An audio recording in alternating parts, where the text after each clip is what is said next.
हुआ ये कि इन्होंने पिगमेंट लिया, ओके, और पिगमेंट लेने के बाद क्या काम किया कि उस पे लाइट को गिराया। और हमने पढ़ा है कि पिगमेंट जो है क्लोरोफिल ए वो एक्चुअल में रेड लाइट में ज्यादा अच्छे काम कर रहा है, ठीक है। तो रेड लाइट इन्होंने गिराया उस पे, और गिराने के बाद जो प्रोडक्ट आया, तो पहले बार में इन्होंने क्या काम किया,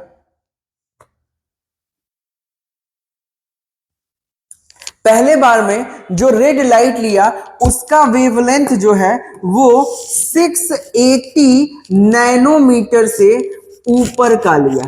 क्या मैं बोल रहा हूं, 680 नैनोमीटर से ऊपर का लिया। और जब 680 नैनोमीटर से ऊपर का लिया तो जो प्रोडक्ट मिला वो हमें कम मिला, ठीक है। तो इसीलिए इसको हमने बोल दिया क्या, red drop effect. Red wavelength में था, रेड ड्रॉप इफेक्ट। यहां तक समझ, नहीं समझ आया?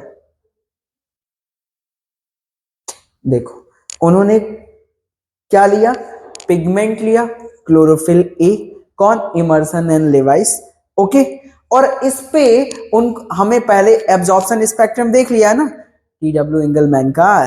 तो इन्होंने क्या काम किया कि उस पे रेड लाइट का 680 नैनोमीटर वेवलेंथ से ज्यादा की वेवलेंथ डाला, ओके। और जब डाला तो देखा कि प्रोडक्ट कम बन रहा है, ओके।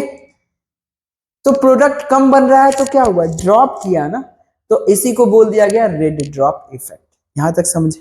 अब फिर उन्होंने दूसरे एक्सपेरिमेंट में क्या किया कि उन्होंने दूसरे एक्सपेरिमेंट में 680 नैनोमीटर से ज्यादा वेवलेंथ की लाइट प्लस 680 नैनोमीटर से लेस वेवलेंथ का लाइट, दोनों को क्या किया, जोड़ा, और फिर उस पिगमेंट पे गिराया तो देखा जो प्रोडक्ट है वो बढ़ गया। समझ में आ गया? तो इसको हम बोलते हैं Emerson enhancement effect. Emerson enhancement effect. तो इससे हमें क्या पता चला कि देखो, इससे हमें यह पता चला कि एक जो चीज जानते हो ना, ये फॉर्मूला देखो फिजिक्स का है। अब ये मत बोलना कि सर ये भी नहीं पता है। E is equal to MC square जानते हो? हाँ। दूसरा E is equal to H nu भी जानते हो, जहां पे न्यू क्या है, फ्रीक्वेंसी है, फ्रीक्वेंसी है, ओके। और E is equal to HC upon lambda भी जानते हो, जानते हो कि नहीं? तो हुआ क्या कि E डायरेक्टली प्रोपोर्शनल है फ्रीक्वेंसी के, और E जो है वो इनवर्सली प्रोपोर्शनल है वेवलेंथ के, ठीक है। वेवलेंथ जब बढ़ेगा, क्या, वेवलेंथ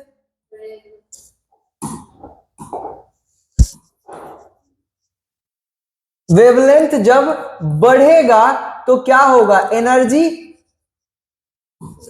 घट जाएगी। यही तो रिलेशन मिला, एनर्जी घट जाएगी।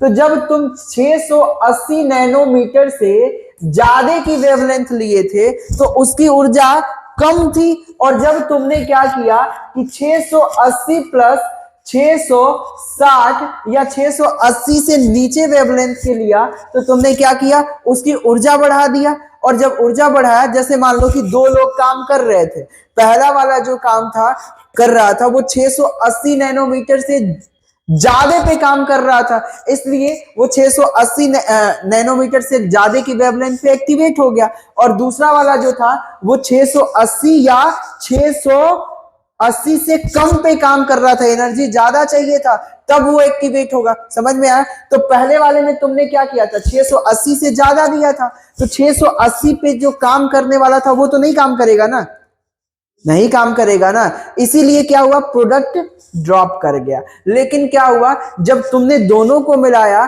तो एनर्जी बढ़ गई, और एनर्जी बढ़ गई तो दोनों ही सिस्टम काम करने लगा, तो क्या हुआ, प्रोडक्ट बढ़ गया। समझे? समझे?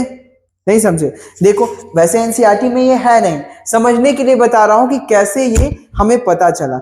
जाना नहीं भाई, जाना नहीं, जाना नहीं, बच गया।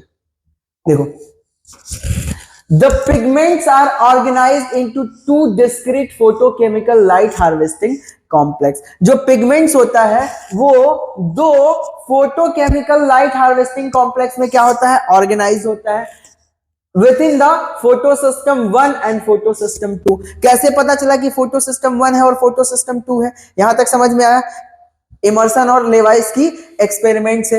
अब देखो, these are named in the sequence of their discovery and not in a sequence in which they function during the light reaction।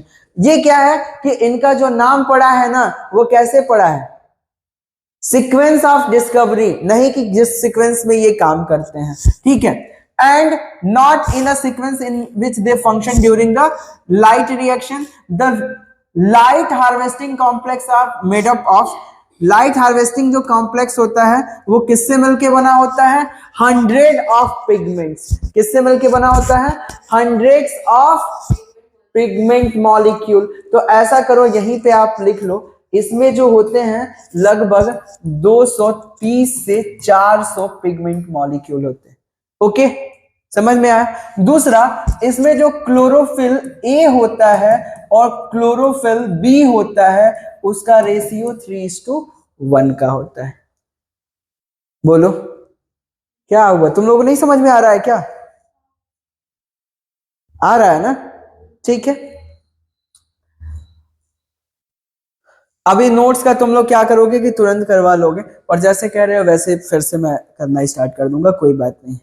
और तुम्हें एनाटॉमी इसलिए नहीं समझ में आई है, रियलिटी यही है कि तुमने एक्चुअल क्लासेस, रेगुलर क्लासेस को मिस किया है, हल्के में लिया है। ठीक है, कोई बात नहीं, मैं फिर से उसको पढ़ा दूंगा। ओके, तुम्हारे साथ ऐसा नहीं है ना जिसने पूरा, अच्छा किसने पूरा रेगुलर क्लास किया है एनाटॉमी का? समझ में आया? ऐसा जो है कि जो न समझ में आ रहा हो, ठीक। एनसीईआरटी को बार बार पढ़ो, एनसीईआरटी से बाहर नहीं जाने वाला है। समझ को विकसित कर लो, जहां पे बाहर जाना होता है समझने के लिए वो मैं समझाता हूं। ओके, देखो यहां पे आगे देखो, bounded to protein, each photosystem has all the pigment except one molecule of chlorophyll a. सारे पिगमेंट्स के पास क्या होते हैं कि सारे सिस्टम्स होते हैं, ठीक है, सारे पिगमेंट मॉलिक्यूल्स होते हैं फोटो सिस्टम के पास। अब देखो यहाँ पे एक जो होता है ना वो रिएक्शन सेंटर है। क्या है? एक जो है वो रिएक्शन सेंटर है, ये वाला, और ये किसका बना होता है, ये होता है क्लोरोफिल ए का। किसका? किसका होता है? ये है क्लोरोफिल ए। यहां तक समझ गया? अब एंटीना देखा है डिश वाला,